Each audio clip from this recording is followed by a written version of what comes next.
Hi again, everybody. I'm 1010 Win Sports Director Marc Ernay, and this is On the Mark. It is the 1st of May. It's May Day, and well, we have set the comedy bar kind of high on the Mark. We had Michael Rappaport in here at the end of last year, but today we have a couple of comedians, soccer fans, the Cooligans. Alexis, that's Alexis, right? Alexis I want to call you Alex Guerrero. Everybody wants to. He's a baseball player. Yeah. Alexis Guerreros is here. Christian Polanco as well. Thanks for being here, Son you of guys. Placido. That's a baseball reference, though. Exactly. A lot of Polancos. Gregor Polanco also. Christian Polanco? Christian Polanco. Yeah, no baseball skill over here. Thanks for doing this, fellas. Happy to be here. Thank you, The man. jokes have started already. That's great. That's why we watch soccer. Fantastic. Can't throw a curve. First question I have to ask, how did you come up with the name Cooligans? Oh, man, let him- it's such a bad name that it's good again, you know? We were trying to think of something that was fun and dumb, but it also stuck in your brain. And I had tried to start a podcast previously, Okay. and I came up with the name, and everyone was like, that's disgusting, it's terrible, and we ended up not doing it, but the name stuck with me. And as soon as him and I agreed to do it, I was like, all right, I have an idea for the name. How about Cooligans? And he was like, oh. And I was like, yeah. Literally my reaction. I was like, that's the reaction. It's wrong, but you know what? It's winning me over. Yeah. All right, very cool. And of course, you can find them on Twitter at Soccer Cooligans. At Correct? Soccer Cooligans. And you guys each have your own individual Twitter handles. We'll get to those. We'll put the graphics up. We do all fancy schmancy production here, so it'll be neat. Now, you guys are professional comedians. I'm not even going to try to be funny. How did you meet? Did you meet on the circuit? Or Yeah. somewhere else? We met probably around, like 8 or 9 years 9 ago. years ago, We both been doing stand-up just about 10 years. And we met we at a Laugh Lounge in the Lower East Yeah, Side. club that doesn't exist anymore. That's right. Which goes to show how good we were when we started. But yeah, we met there, and we knew we were both interested in soccer. It took a couple years before we both realized, we were both really into soccer. Yeah. I didn't like him at first, to be completely honest. I did not like him. He Yeah. wore like suits a lot, and Yeah. it's like, who do you think you are? I wasn't like Paul F. Tompkins. Yeah. It It was a bit much. Ties, I just dressed- mascot with Also, like pocket the square? skinny ties, and he's a good-looking guy. And always had a pocket square. I was just like, who are you? We're here to wear hoodies. If you don't dress like a slob, Yeah. Alexis is like, this guy's doing too much. It's doing too much. You're making us look bad. That's what you're doing. But once we both realized we were into soccer, and then when a couple years after that, when NYCFC began, then we were like, all right, we've already been into this. Okay. Let's do a soccer We got project. season tickets, and we stood next to each other. We joked around. Everyone loved it. We're like, hey, let's just do this with microphones. Now, I went back to episode 1 of the podcast at soccercooligans.com. August of 2015, so we're going on 3 years now. Yeah. When you started this thing, and you guys joked that, we started recording in the middle of a conversation, which is probably how the best conversations happen anyway, and some of them probably should not be recorded. But did you think right off the bat you had something good? We knew it was fun for us. I think that's one of the things that Christian and I talked about when we started. We're like, if you and I are having fun, maybe the people listening will. But oftentimes, if you listen to those of the people who listen all the time, every once in a while, we're just like, why are you people listening to this? Because we say such dumb things. The things we say, the jokes we do are so ridiculous sometimes, and we take them as far as we can go. That we're like, I hope you guys are listening, and if you are, could you tell us why? Because we don't know, but we're having a good time. And that's the main point, that it is a comedy podcast first before it's a soccer podcast. So we both have been doing comedy a long time. We both have done other podcasts. We know we're like familiar with that arena. But what we realized, and what I didn't realize, that after a while, that was like, oh, there's no comedy outlet for soccer fans, for American soccer fans. So after after about a year, people were like, oh, thank you for doing this, because this hasn't existed before. So that was the biggest surprise for me. Other podcasts have tried, like Men in Blazers, but they're not comedians, you know? They're trying to be funny, I think. I've listened. It sounds more condescending. Don't offend them. We're trying to get them in before the run. Yeah, well, I'll make sure to all good. put something on the wall. But nonetheless, we're actual comedians. Let's be funny and also talk about soccer. There's nothing funny most of the time about American soccer. No, none at all. It's always going perfectly well. Wow. Okay. So I listened, as I said, to episode 1. I went back into the archives. Oh, boy. You worked at a GameStop. I see. Oh, man, and yeah. somehow parlayed that into being an IT guy? You could have heard that on every episode. You don't have to This is an episode of This Is Your Life. Yeah. Yes, I did. I worked at GameStop. I went to school for computer science. I worked in IT. I worked for Diddy for a long time. Okay. And then I got into comedy. I always wanted by the time I was in college, I was always interested in comedy. Yeah. And then it just took a couple years for me to like get the actual nerve to do it. But that's my life, everybody. Well, I mean, there's a reason I brought it up is because you guys talked about how you learned the game of soccer was by playing FIFA. Totally. And so I figured, GameStop, you get plenty of downtime, you play in the video games. You had a friend that worked there that loved soccer. And that would push you into it. GameStop employees are not allowed to, you can't play the games while you're at work, guys. Just to be clear. Anymore. I'm sure Starbucks employees aren't allowed to have coffee. But trust me, it happens. But I worked with a couple friends that one was an absolute avid Barcelona fan, and at the time I had no idea what Barcelona even really was, like the club, and he had a tattoo of the crest on his calf. I worked with one of my best friends, Johans, who was he was Colombian, and he was a huge fan of Millonarios. So I got to learn about that sort of culture. And once I attached the game with like people and passion and passionate fans, then I started getting more into it. I'm like, oh, this is different than any other sport. How insane they are about it is just different than any other sport I've ever seen. Like nothing else. Yeah. Now, you came to this sport kind of the same way, playing FIFA. I played a lot of FIFA, but for me it was a chance to sort of see what I was playing in real life. And back then the game wasn't as good. It wasn't as realistic. But I also grew up around like a lot of Jamaicans and Portuguese and Brazilians who they all loved the game, constantly talked about it. And I used to ride my bike. I grew up in Newark, New Jersey, and I used to ride my bike past like one of the oldest bars. It was all Irish guys hanging out at the outside, and they were all Manchester United fans. Okay. So they all used to make fun of me and my friends for going in there and like using the bathroom and getting water. So I was like, I'm gonna be a team. I'm gonna like a team you hate. And the only two teams they really showed on tape delay at the time were Arsenal and Manchester United. So the only other option I had was Arsenal at the time, which was the year before Arsene Wenger took over. So I was like, all right, I'm going to be a fan of this team. And it kind of stuck from there. I couldn't really avidly follow it until the game really started taking off, and then all of those worlds kind of merged and collided. And we've been fans of the game for a while, maybe myself a little longer, but it's so cool to now be like a part of the world. Like people, like the way I used to like look at like, what was it, football the German way, which was an old show. It was terrible, but it was old, it was there. And it's all we had. Yeah, it's all we had. All those old, where people look at us now the way I looked at that, like, oh, I'm going to get some information on the game, and laugh at the German accent sometimes, like for us, it's, something else. It's kind of cool. I remember watching World Cup when I was a kid. Yeah. It was only on Spanish. Yeah. And I didn't know Spanish outside of the numbers, and they didn't have the score bug up, so I had no idea what was going on until I heard a number that I recognized, and I'm like, okay, now I can figure out what the score is, but I had no idea what was going on. That's awesome. Thankfully, we have a lot better access now. You're a big pizza guy? Yeah. I mean, don't insult him right to his face. No, if anything, that's a compliment. Okay? Wow. You don't eat actual food. He drinks like these like powdered. It's disgusting. I've always been a huge fan of pizza. I went on a pizza tour, and the guy offered me a job, so I'm a pizza expert. All right. I get flown out to Pizza Expo every year, which is really absolutely insane. Jeez. Yeah. I'm going to die by the time I'm 40. But on the way there, I'm enjoying a lot of sauce, cheese, and Yeah. Now, I don't want to give anybody a commercial necessarily, but where's the best slice in town? I think the best slice and the best Sicilian in town is Scars. It's on Orchard between Hester and Canal. All right. The guy mills his own flour, uses organic tomatoes and all natural cheese, so it's actually healthy for you. He knows his stuff. When he drags you around, do you eat any of this No, stuff? he makes fun of me the whole time. No, he doesn't like solid food. I do. He's like a 2-year-old. It's like having a 2-year-old with you. I eat the food. I'm fine with it. I don't fetishize pizza the way he does. Right. So that's where we differ. That's all. Pizza fetishizes me. Okay. But we did take Tommy McNamara on a pizza tour. Yeah. And that was incredible. And to take an NYCFC player he was as baffled as you are right now hearing him talk about it. He was just like, how do you know this much At about first he was like, okay, cool, we're gonna eat pizza. And then 4 minutes in, he's like, why do you know this much about pizza? He's like, I'm actually worried about your health. You know this much about pizza. But the video's on our YouTube channel. It was super fun. All right, you mentioned NYCFC, and you've got the NYCFC jacket on. I've got my Red Bulls jersey on underneath, only because it fits now, and for 5 years I couldn't put it on. Buddy, you lost weight? It's very exciting. Yeah. Almost too much. Yeah. You guys both went to early Metro Stars games. I guess those were kind of the first pro games you went to. Yeah. The Metro Stars obviously morphed into the Red Bulls. So how do you become FC fans? The first pro game I ever went to was the World Cup, actually. I Okay. went to when it was in '94. Giant Stadium. Yeah, Giant Stadium. I believe I went to Ireland, Italy. Okay.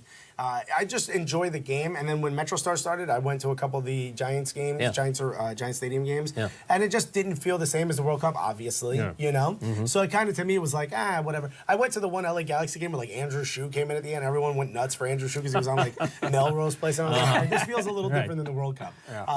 So I kind of went back and forth. And then when the new stadium, when Red Bull Arena started, I went to a few of those games. I went to Thierry Henry's first match against Tottenham, where he came in the second half and scored. Big Arsenal fan. The fans were not nice to me because I was wearing Arsenal gear. And I think that started my sort of separation with Red Bull and myself. And when I found out that NY2, which is what they were calling NYCFC before they knew anything, when that was sort of bubbling up, I was like, oh, okay, I'll attach myself to this. Get in on the ground floor, be a part of it. It'll be kind of cool. Yeah, and I went to a bunch of MetroStars games, and I always left Giant Stadium feeling like, all right, I went to this event, and now I'm going home. And I never felt really attached to the club. And I think it was very different when NYCFC began, where it was just like, same thing, getting in on the ground floor, meeting everyone at the same time, and it felt like we were all building something together. But, you know, it is what it is. But and it's exciting, just the fact that this derby exists now is, I mean, it's great to just like pick a side, and it's fun. It's a fun little rivalry going on. And hopefully everyone just enjoys it. Okay? With the violence. Take it easy. We've seen a lot over by the Harrison Pat station over the years. And, of course, round one of this year's, they call it the Derby. I've got an alternate name we've been trying to get some traction on since this rivalry started. I'll talk about it in a minute. But it's coming up on Saturday, May 5th, after the Kentucky. Actually, it's before the Kentucky Derby. I think it starts 2 o'clock, right? 1:55-ish at Red Bull Arena. Should be a lot of fun. And we've got Villa, who's just over 400 goals, number one goal scorer since 2015 in MLS. We've got BWP, Bradley Wright Phillips, the second leading goal scorer since 2015. So we're anticipating a big offensive showing, apparently. Yeah, BWP is so good at scoring, unless it's the playoffs. But other than that, I mean, he's just so good at it, you know? I did see this stat. Somebody was comparing Miguel Almirón from Atlanta United to BWP. And BWP is not the penalty kick taker. Almirón is, and he has, I think, 6 goals. BWP has 5. And Almirón has 47 shots to BWP's like 14 or something like that. It's like the shot ratio to goal is just insane. That's very Argentinian soccer. Just whip the balls back and forth. They let Kaku take their penalty kick. That's right, in the last game. Yeah. I pay attention. Yeah, good for him that they're actually letting him play. I know he was sort of sticky with, in the beginning of the season. He hadn't really assimilated to the team just yet because he came in late, but he looks really good. FC's had a great year. Started out unbeaten until last week, where they had a little stumble, but 6-1-2, not too bad. Sitting at the top of the table, as they say. Yeah. This year has been strange because the inaugural year was like, who knows what's gonna happen? 11 game winless streak. So it was rough emotionally. But then the second year to third year, and then this year's been like, you see NYC, you expect them to win. I haven't. Not me just yet. I still have a little cabin fever. I'm complaining, and he's like, "We won." I'm like, "Oh yeah, that's right." I'm like, "You're like a typical Yankee and Mets fan, though, because that's every game is. Oh, I can't believe it was. I joked around. The Yankees lost their first game, and it was like, okay, #fire Boone. And I got reaction. People like, "Yeah, I think he needs to go."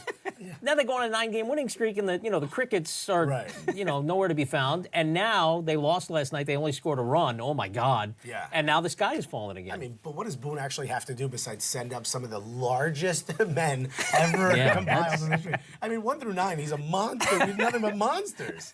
Our catcher hits home runs. Everybody. It's fine. It's unbelievable. All right, so it's called the New York Derby. I've been trying to get traction on Big Apple Classico since day one. Okay. I need you guys to help. You can't do that, though. Why not? Because one team doesn't play in New York. Well, that's why it's Big Apple.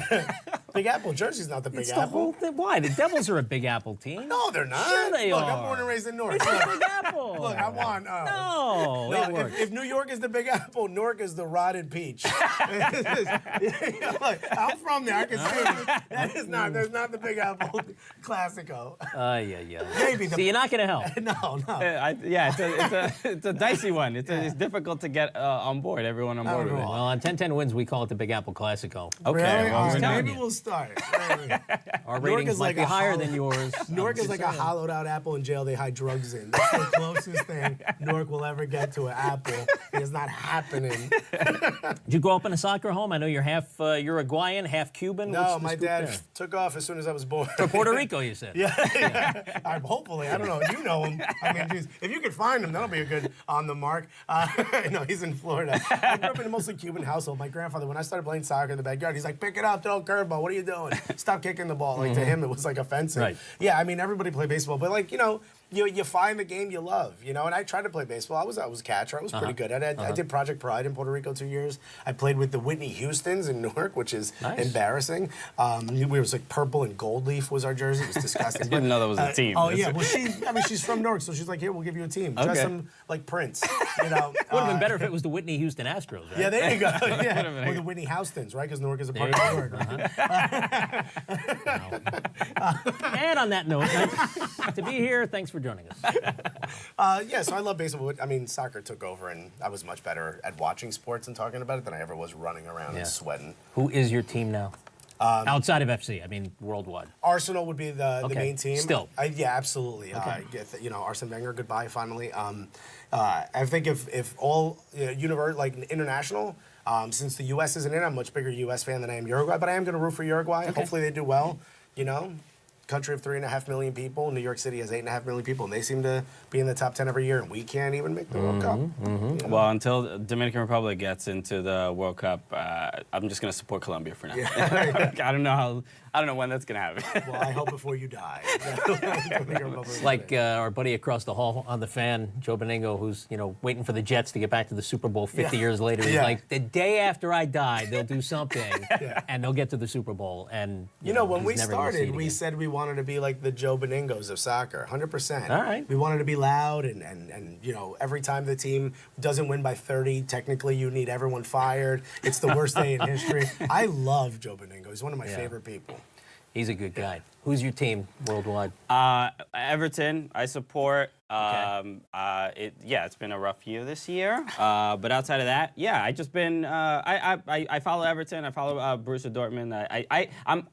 I feel like I'm connected to whenever there's American players that are like upstarts and like, oh, can this guy make it in? I'm like, I want to support that team. I want to see American players do well. But also, there's a couple Dominican players in La Liga that's so exciting. In Real Betis, there's a Dominican player that's been playing well, and so every time I always. There's a couple. Shout out to Juan Escalante, who's a Red Bull fan, but he's Dominican, and we have like this little group of Dominican soccer fans, and we have like a Dominican alert. Whenever like a Dominican player scores abroad, we're like, yes, all right, they're putting a good name for that. Plátano power. We're with Alexis Guerreros to my immediate right, Christian Polanco across. They are the Soccer Cooligans. Follow them on Twitter and Instagram and everywhere else at Cooligans. Please. We do a bunch of videos and podcasts, and we tweet a whole bunch. Yeah, we're also the host of David Villa's YouTube channel, Designated Player. Nice. Yeah, so we're on there, Okay. a couple times a month. So you guys in the last 3 years have really picked things up. I mean, we're trying. How are the careers comedy-wise? They're great. I mean, 3 years ago, we were both getting on a bunch of shows, but didn't really have much of a direction. Okay.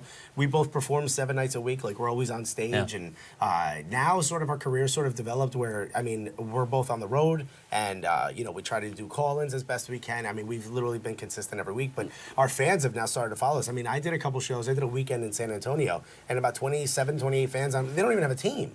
And I have an MLS fans team. Yeah, they don't have an MLS team, but then we have fans out there. I mean, it's shocking that sort of these two worlds have been able to merge, which is, when you start something like whether it's a web series or a podcast, you want to hope to build a fan base that they'll come see you and become more of a draw as a comic. It's part of it, and it's actually starting to happen. Yeah, that's been the sort of coolest part, that people are not just supporting the soccer stuff we're doing, but they're just supporting our comedy careers. Also, we're going to be at Valley Forge Casino this Friday. Both of us.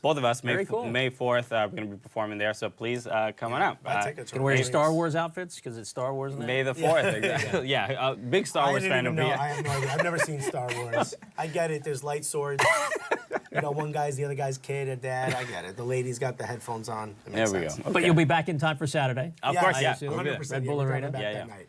And here's a question. I ask soccer people this all the time. What is it going to take for RB and FC to be the equivalent of Yankees, Mets, Knicks, Nets, Rangers, Islanders. You know what's weird? Ask the callers on WFA.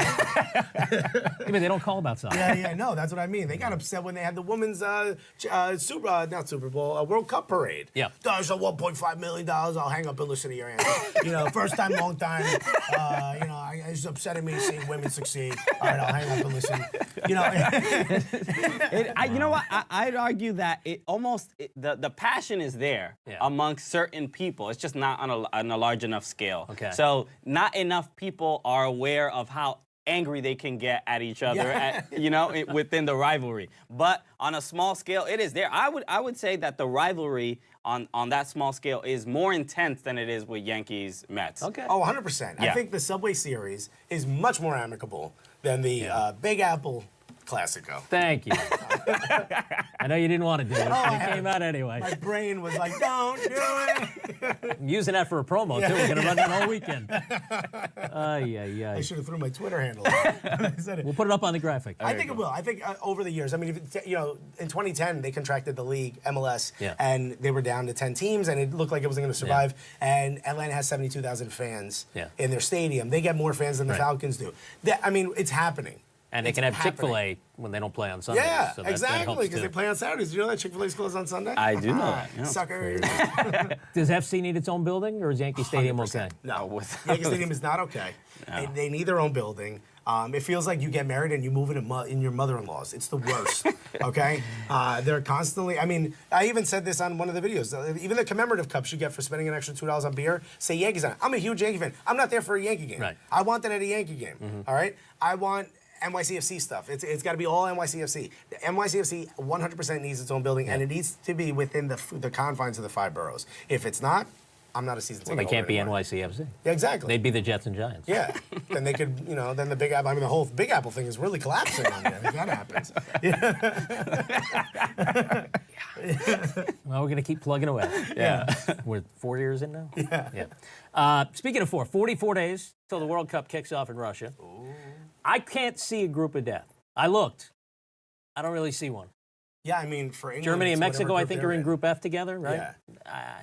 That's the closest I can get. They're with Korea, and I forget who else. But it's going to be really? It's going to be a fun World Cup either way. I mean, Yeah. Italy not being there, Denmark not being there, or Netherlands not being there, Chile not being there, us not being there. I mean, it kind of makes you feel bad. There's a lot of teams that you would look forward to normally, but I don't think anyone's going to beat Germany anyway. I mean, Remember Germany's when- B squad won the Confederations Cup easily. So, I mean, what are we even trying for? remember when they took the Goodwill Games from the Olympics, the boycotted Olympics? I'm thinking there should be like an alternate World Cup tournament with all the teams that aren't Like there. the Losers World Cup? I would love that. I would love that. NIT. Big Apple Classico. Yeah, there you go. We could do it all in Pennsylvania. Big Apple Classico. They have a nice building down there. They do, Actually, where the Chester. Union played. Yeah, Fantastic. it's beautiful. It's a nice 100%. facility. You can see the bridge in the background. Yeah. It really is nice. Dave Leno, if you're watching, you can do play-by-play. Yeah. He's a buddy of mine who does the Union games. Oh, cool. He backs up JP Delacamera. Well, Jay Leno, if you're watching, have us open for you.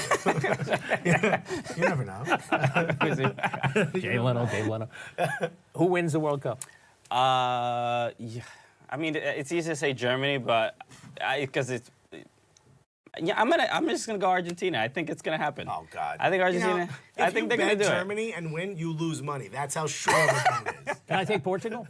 Yeah, I want sure. Portugal. Nobody else is doing Portugal it. and well, they got to beat Spain. Yeah, I think Cristiano Ronaldo's playing right back against Bayern Munich in the Champions League. It's not looking good for Portugal. No.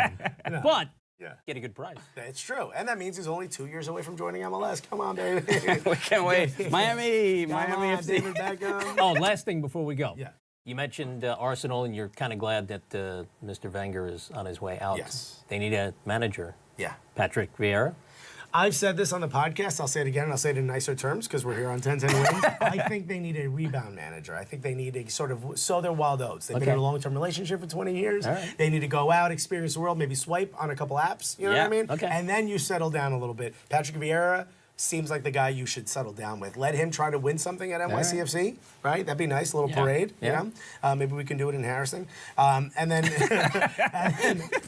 and then let them sort of settle down with Patrick Vieira after they've gotten some of these other managers out of the way. Just want to say, Didi Gregorius worked out replacing Derek Jeter. Yeah. So you never know. That is true. Didi's great. I mean, Vieira is clearly Mr. Right, but Arsenal needs Mr. Right now. Oh, yeah. It's good stuff. Appreciate that. Thanks for doing this, guys. Oh, This was thank fun. you for having us, Mark. Had a Cheers, blast. man. Alexis, Guerreros, Christian Polanco. Cheers. They're the Cooligans. I'm Marc Ernay, and you're on the mark.